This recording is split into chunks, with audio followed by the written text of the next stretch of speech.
It's always a pleasure to be here with you and be a part of all the wonderful things that you do. Every time that I've been here, I have had a truly pleasant and educational experience, so I really appreciate these opportunities. As Susan mentioned, the talk that I'll be giving today here is a part of the research that I did for this book, and I told Susan before that probably the reason that they picked this book for the award was that they probably didn't have any other nomination this year and they had to do something. So this research, as I have mentioned in the book, was done against the background of some of the debates that were happening with regard to Muslims, both Muslims who were living in other countries as minorities, as immigrants, and Muslims who were living in Muslim-majority countries. And in a lot of these debates, the debates that had nothing to do with Muslims before, it seemed that Muslims have taken a very central position, either as participants in those debates or as key subjects for those debates. Some of the debates that I'm talking about here are the things that you hear a lot about in the news these days. Any discussion about democracy, whether it is possible to have democratic systems in certain countries, not others, inevitably involves Muslims. And the one position that is taken in these debates is that democracy has a very difficult time to develop roots in Muslim countries for cultural reasons. Discussions about secularism, the same thing there, and discussions about the integration of immigrants and multiculturalism, again, inevitably have incorporated a very significant and visible Muslim component. So the talk that, and the topic that I will be talking about today here involves the last two topics. So basically, what I will be focusing on and talking about is the challenges and the kind of questions that have been raised with regard to the integration of Muslim immigrants in places like Canada, immigrant-receiving countries, Western liberal democracies, and the implications of those challenges and those questions for some of the policies that have been adopted in these countries, including the multiculturalism policies. When we look more closely at those debates and we try to sort of dissect them into their bare bones and all the essential components, I think the part that is related to Muslims is a bunch of questions and doubts that are there about the possibility of Muslims developing some sort of peaceful and mutually respectful relationship with non-Muslims. So in a sense, the questions and the doubts that are there about Muslims' ability to live in secular democracies, for example, in multicultural environments, boils down to the nature of the intergroup relationships that they can develop or not with other groups, non-Muslims. So the whole point here is whether Muslims can convince themselves and can somehow be prepared to become a part of a larger entity, a nation, and develop common identities with other people that live in a society. So in the case of Canada, for example, the question is whether or not we can have something like an image of a proud Canadian, that Muslims can be a part of that. I guess if it was just the Canadian beer, it would have been very easy. We could have had just a non-alcoholic beer and it would have been done. So the essential question is whether that can be combined with this, the samosa, the falafel, the doner, and the kosheri. And if that can be, those can be merged into just one big thing, then I guess there is hope that maybe some sort of harmonious relationship could be developed between Muslims and non-Muslims. I think that shows that I was working on these slides before supper yesterday. So.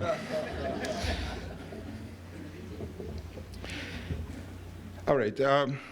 These debates are relatively new in Canada. They have an older history in Europe, and it seems to me that the strongly negative views towards Muslims that are more articulately expressed in Europe revolve around some sort of perception about Muslims that I have called Muslim exceptionalism, a concept that considers Muslim to be an outlier, to be a group that do not necessarily follow the rest of the population, the rest of people, and they have their own way of doing things. And when it comes to the integration of Muslims in liberal democracies, that Muslim exceptionalism concept has pretty much these 3-4 major components. The first is that Muslims and Muslim immigrants do not have any willingness to integrate into the host society. So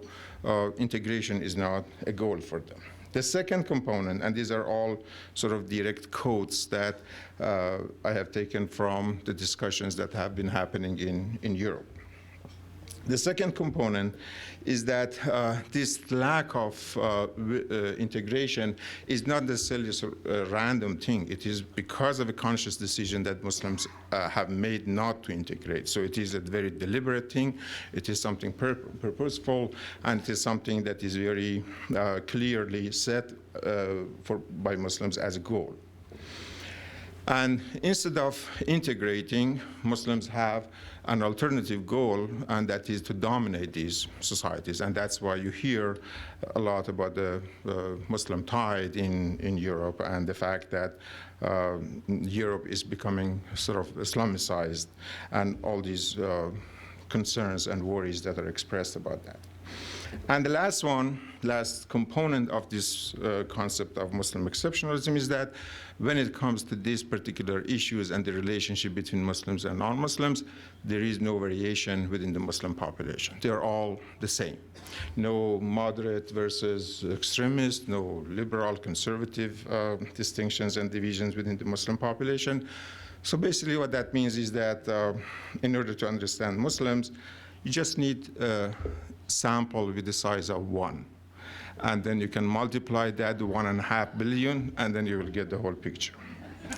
So if I say something like this to my intro sociology students, they won't listen to the rest of the stuff that I would say. But that is a very strong view, and apparently there are lots of political parties that have formed platforms around these concepts. And they win elections as well.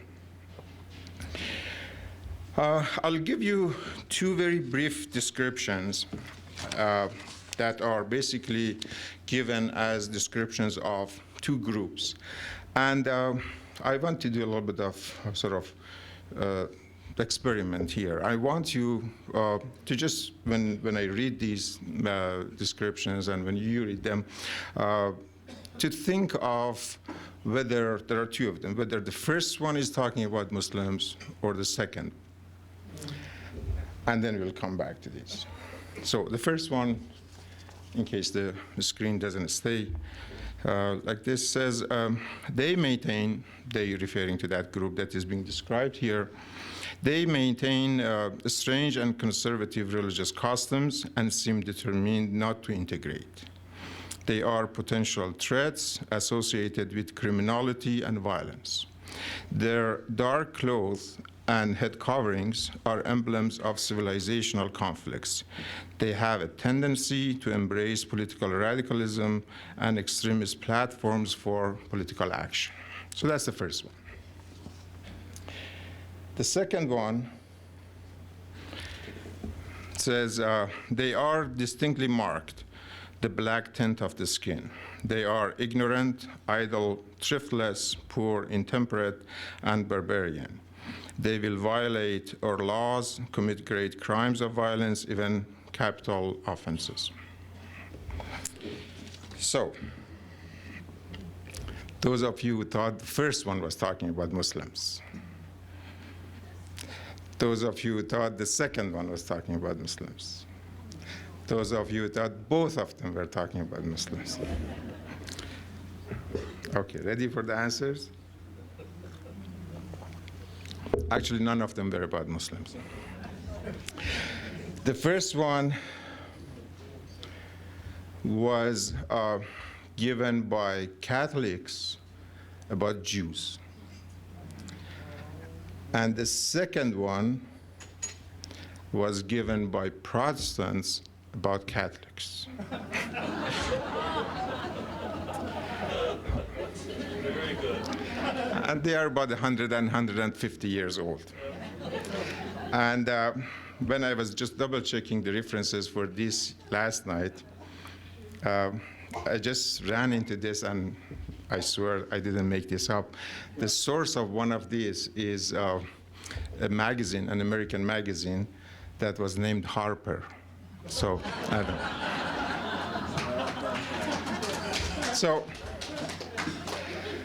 know. So this description was given about 100, 150 years ago about Catholics, about Jews, and in North America, in Europe, in Canada. And where are these groups now, 100, 150 years later? This is something that I have virtually stolen from a book that has been written by two American social scientists, Robert Putnam and Campbell, I forgot the first name. They have developed a very sophisticated, what they have called a thermometer of intergroup feelings. And what they have here, they have asked, they have done a huge survey, and they have asked people about how they feel about other groups.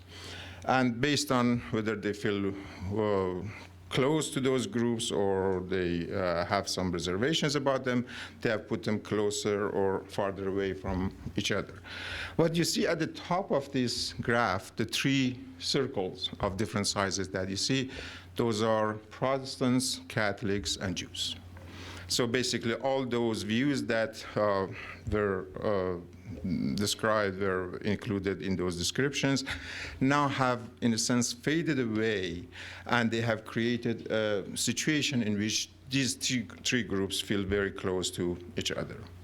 And so there is possibility, there is hope that the Canadian beer can be combined with samosa and falafel, so in a sense.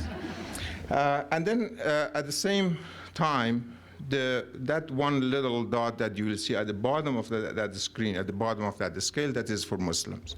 So it seems that Muslims are where Catholics and Jews were about 100, 150 years ago.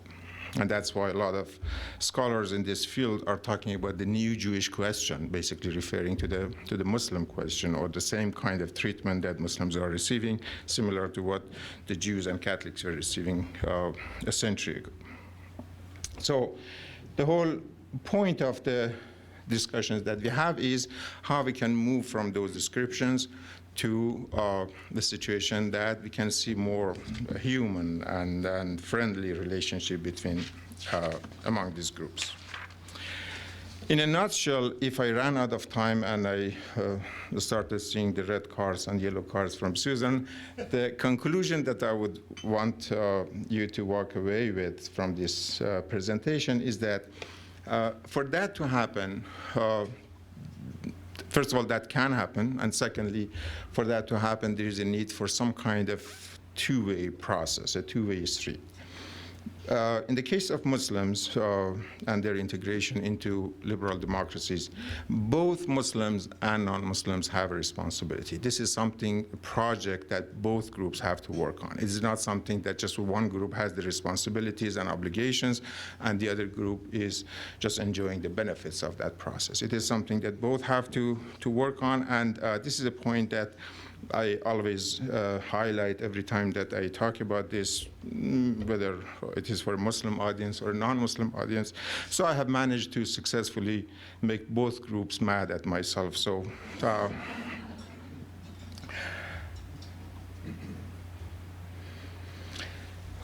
the kind of responses that have been given to this question of how to treat Muslims and how this harmonization in the relationship can come about, there are many different approaches, many different responses, many different theories that have been suggested. I have tried to sort of simplify this into a classification that has only sort of 4 possibilities. And this is based on a two-dimensional classification of whether the responses that have been given are basically revolving around some sort of exclusion or segregation of Muslims and non-Muslims. So based on that, we'll get two possibilities. And secondly, whether they are speaking mostly to the Muslim groups and minorities or the mainstream population, the majority population. So based on the combination of these two dimensions, we can have four possibilities. One is pretty much along the line with the one that I just described about the European debates. And this is, probably you know him, Geert Wilders, a Dutch politician who has a special place in his heart for Muslims, and everywhere that he goes, he gives a good lecture on them. And basically what he suggests is that at the end of the day, we might have to stop immigration from Muslim countries to Europe. And if worse comes to worst, then we might have even to expel the Muslims that are currently here and living in those countries. So basically, for him, there is really no possibility of any sort of midpoint that these two groups and Muslims and non-Muslims can meet. So basically, it says that, well, there should be an exclusion, there should be a segregation, and in this case, it is very easy to do because we have to deal with just immigrants, and we can simply stop immigration from those countries. There are others that are less well-known. I got my yellow card. But this is basically the most articulate form of that discussion and that argument. The second one that I would consider the flip side of the coin of the first approach and first response is the one that is given by, you probably don't know him, this is Abu Bakr al-Baghdadi, the head of the ISIS group. And of course, he doesn't like people like Wilders, and his position is exactly diagonally opposed to the position of this sort of mainstream European views. He says also that there is no possibility of Muslims and non-Muslims living together. If there is any possibility, that is when Muslims are dominant and non-Muslims should be subject to the Muslims' power. And of course, you will see the actions that come out of that kind of view and that kind of perspective. And these are the kind of action that in different circumstances can very easily come from the first view as well. The third approach that, as you can notice, I have put it on the right-hand side of this table, are the ones that are revolving more around the inclusion and the sort of recognition of the minority rights. And this is, of course, the most well-known concept here is what has been suggested by Charles Taylor, the Canadian philosopher, and that is sort of in a book that he wrote a couple of decades ago, The Politics of Recognition, and he has been a very strong supporter of multiculturalism. So pretty much multiculturalism is the essence of the kind of responses and approaches that these guys suggest. And that involves the recognition of the rights of the minorities to live faithful to the sort of implications of their cultures and their faith.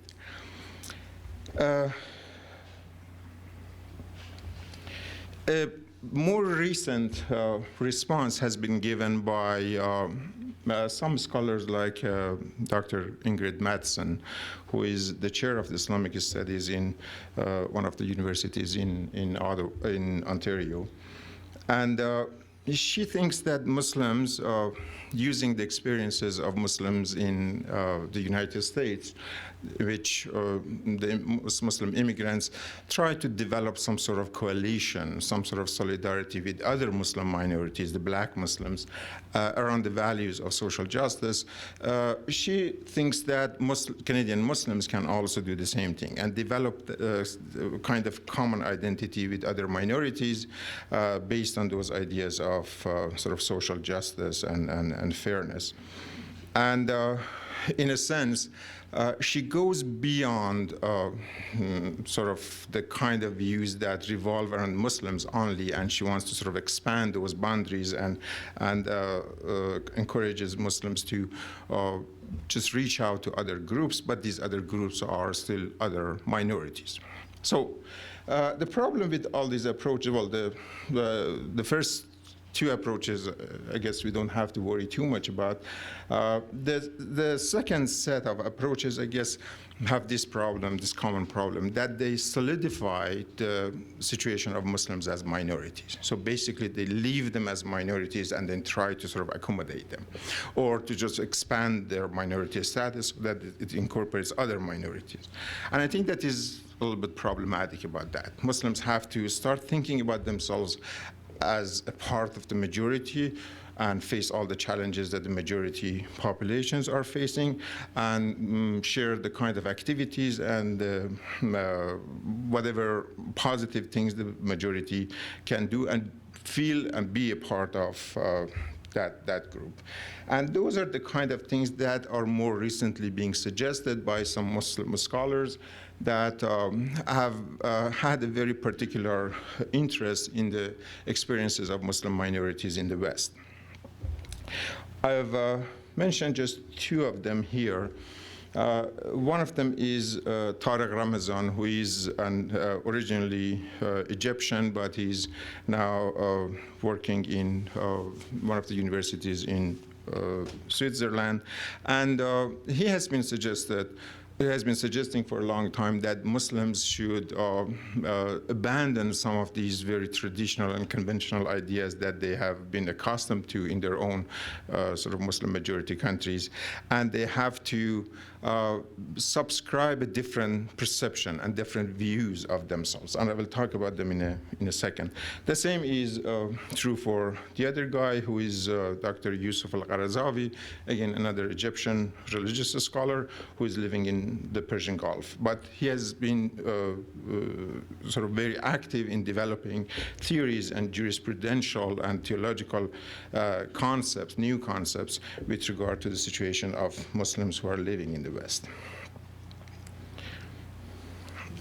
One of the concepts that these folks have suggested is the concept of Western Muslims. So Muslims have to stop thinking of themselves as a minority, and they also have to stop thinking of themselves as sort of an offshoot and an extension of the Muslim majority countries. They have to start thinking of themselves as those who have a very different and distinct identity and face the challenges accordingly. And fiqh al-aqalliyat, or the jurisprudence of minorities, is something that was developed by the second guy, Yusuf al-Qaradawi, and these are basically reinterpretation of the theological sources so that they can come up with more creative and innovative solutions for Muslim minorities. I know that I have to finish at 12:30, so I will leave it at this. There are a lot more information about the particular situation in Canada that we can talk about during the question and answers. And before Susan gives me the red card, I will just voluntarily stop here. Thank you so much.